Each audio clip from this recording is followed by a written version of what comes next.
Nagmamakawa si Lance kay Vito na pakawalan na siya nito at humihingi din siya ng sorry kung naisipan niyang tumakas, kung naisipan niyang kumawala at wala siyang kinalaman sa binibintang sa kanya ni Harry. Ang sabi ni Vito, pero naisip pa rin niyang kumawala at sinyalis ito ng pagtatraidor. Nilinaw naman ni Lance kay Vito na desisyon lamang iyon ng planong tumakas at walang kinalaman dito si Lily. Sinabihan ni Vito si Tyrone na tapusin na niya ang kanyang kaibigan. Ito na ang kanyang pagkakataon para patunayan ang kanyang sarili. Kaya tinutukan na nga ni Tyrone si Lance ng baril at sinabihan niya ito na huwag na siyang magpakatanga.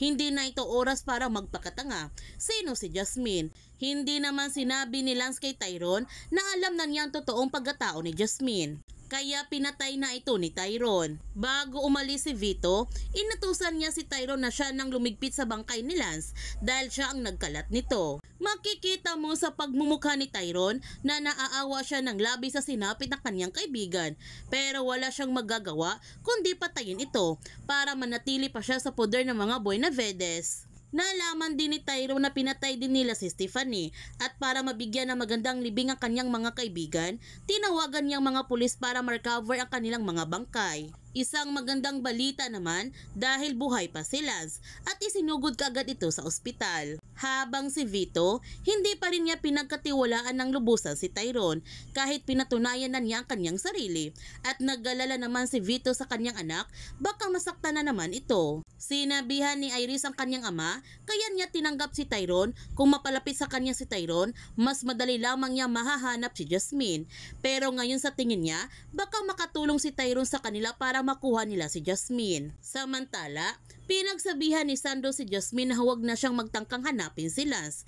Sa kanyang kalagayan ngayon, hindi pa siya pwede at delikado. Ang sabi ni Jasmine, baka hindi na niya itong maabutang buhay. Ang sabi ni Sandro na huwag na niyang alalahanin iyon. Siya nang bahala at gagawa siya ng paraan. Sa pag-alis ni Sandro, sinisimula naman ni Jasmine na kontakin ang lahat ng ospital.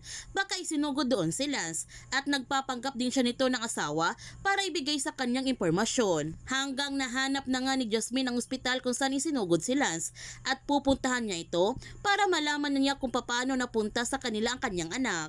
Habang si Tyrone, binabantayan naman niya ang kanyang kaibigan para siguraduhin ang kaligtasan nito at hindi dapat malaman ni Vito na buhay pa si Lance. Kaya huwag natin palalapasin ang kapanapanabik ng mga tagpo sa Lavender Fields.